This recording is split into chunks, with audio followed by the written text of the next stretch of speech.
Bon, Barbara, je suis absolument ravi de t'accueillir dans la Dream Team VET Masterclass.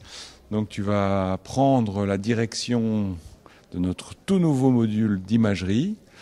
Et je voudrais d'abord avoir tes premières impressions d'être 3 jours là sur ce séminaire. Bon, d'abord, merci pour m'avoir invité et m'avoir fait confiance pour, en tant que directrice du prochain cursus VET Masterclass Horse. Je suis très contente de cette charge. J'espère d'être à l'auteur de la charge. Mais ces 3 jours ont été très intéressants parce que, premièrement, ce que j'ai ressorti, c'est que la plupart des gens cherchent vraiment un contact direct avec d'autres confrères. Donc, je pense que c'est important, pas que la quantité d'informations, mais c'est comment les informations sont véhiculées et comment il y a quel est l'échange entre les différents participants. Donc il y avait toujours dans les différents ateliers que j'ai pu suivre un petit peu par-ci par-là, toujours un climat détendu de collaboration. Les gens s'aidaient entre eux pendant les ateliers sans vraiment la pression ou la peur de mal faire. Donc je pense que le climat détendu, c'est peut-être la chose plus particulière que j'ai remarqué dans ce cours. C'est plus facile d'apprendre quand on n'est pas dans le stress. Exactement. C'est ce qu'on nous a dit le premier jour avec les chevaux, mais c'est peut-être pareil avec les vétérinaires. Non, c'est vrai. Souvent, j'ai participé à d'autres modules, d'autres types, mais effectivement, les gens sont timides à poser des questions, sont timides à prendre la sonde et essayer ce qu'ils peuvent faire parce qu'ils ont peur d'une évaluation négative de la part des autres. Non, là, je trouvais les gens vraiment détendus. D'accord. Et ça t'a donné un peu des idées pour aller vers ce module d'imagerie ? Mais oui, je pense que le module d'imagerie est un module intéressant parce que maintenant il fait vraiment partie du quotidien de chaque véto, l'imagerie, donc dans différents degrés. Donc je pense que c'était effectivement intéressant partir sur cet aspect-là. Je pense que pareil, il faut savoir donner la bonne place à l'imagerie dans l'optique d'un bon travail général qu'il faut faire sur notre patient, donc sur le cheval. Et c'est pour ça que je crois qu'il faut voir l'imagerie à 360 degrés comme on a pensé de faire pour le prochain programme. Surtout, je pense, en donnant 2 clés d'interprétation. Donc, je pense que c'est pas très intéressant de donner juste des connaissances, de donner des gradations, si c'est l'onde auriculaire est grade 1 ou grade 2 ou grade 3. Je pense que c'est pas vraiment ça qui va faire la différence, mais c'est plutôt vraiment savoir donner une corrélation clinique à ce qu'on voit et parce que je pense qu'on est en train de passer dans une phase opposée à ce qui était dans le passé, c'est-à-dire à surévaluer l'importance de l'imagerie et d'oublier un petit peu la clinique. Donc, je voudrais répartir de l'imagerie pour revenir à la clinique. Très bien, très intéressant. Après, je pense que ça résume bien la philosophie, je crois, de votre masterclass. Je pense que sur la connaissance en imagerie, on a énormément de ressources. On a le CIRAL qui fait des formations qui sont extraordinaires. On a l'ISELP qui permet. Nous, on se place plus au niveau de donner une clé pour demain matin. Exactement. Oui, je pense que c'est un petit peu ça que je vais remarquer ici.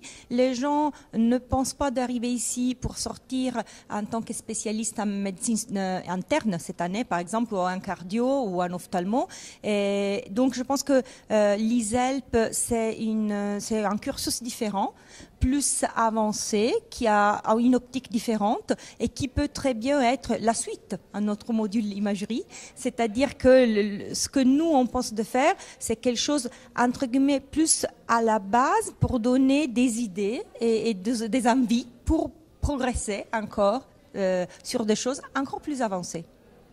Super. Après, je pense qu'on a beaucoup échangé sur ce programme. On a l'idée d'être à l'écoute des élèves, qui permet que, quel que soit son niveau, chacun va repartir avec quelque chose qu'on a pensé un peu pour lui. Oui, quelques petites astuces, quelques petites infos qui peuvent l'aider le lendemain de son travail.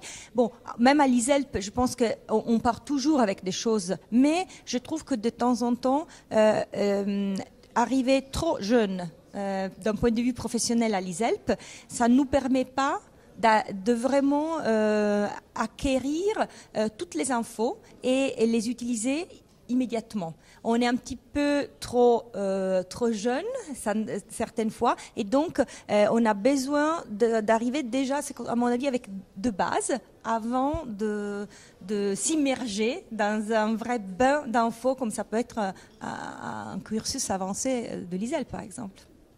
Et du coup, à qui tu dirais que s'adresse notre nouveau module? Alors, je pense qu'il s'adresse sans doute aux jeunes, mais pas que seulement aux jeunes, parce que je pense que l'échange entre personnes comme nous, qu'on travaille depuis 30 ans, est toujours vraiment épanouissant et enrichissant, parce que je pense que on a tous eu un passé de formation qui n'est pas exactement les mêmes, et nous, comme on a vu avec Michel Robert dans sa démo, on va faire un petit peu un résumé de notre vie professionnelle, et on va créer une façon d'approcher un cas de boîterie plutôt qu'un cas d'imagerie ou un cas de médecine interne. Et donc je pense que même pour des vétos qui travaillent déjà depuis plusieurs années, peut être très intéressant venir pour participer et voir comment d'autres personnes avec le même nombre d'années d'expérience vont approcher un sujet comme celui-là de l'imagerie. Donc je pense que ça peut être intéressant pour tout le monde. Il m'a semblé pendant ce séminaire qu'on avait un public très large. Il y avait des très jeunes vétérinaires qu'on ne voit pas si souvent dans les formations. Il y avait des vétérinaires plus confirmés. J'ai eu l'impression de voir un dialogue entre les générations très riche pour les deux parties. Est-ce que c'est quelque chose que tu as observé? Oui, je peux confirmer cette impression. Je pense que c'est vrai. C'était même intéressant de trouver un petit peu une sorte de conflit, si on veut, non, parmi les différentes générations qui voient les choses de façon différente, en réalité, même dans leur vie personnelle, et donc qui se reflète dans la vie professionnelle. Et donc je pense que c'est vrai, c'est intéressant. Je pense qu'il y avait probablement une majorité de jeunes plutôt que de personnes de notre âge, mais je pense qu'il y avait quand même un bon pourcentage de personnes sur la cinquantaine. Je ne m'attendais pas de trouver, donc oui, c'est vrai. Mais alors, est-ce qu'il y a des gens à qui ce module ne s'adresse pas? Aux gens qui pensent de déjà tout savoir. Très bien. Merci Barbara.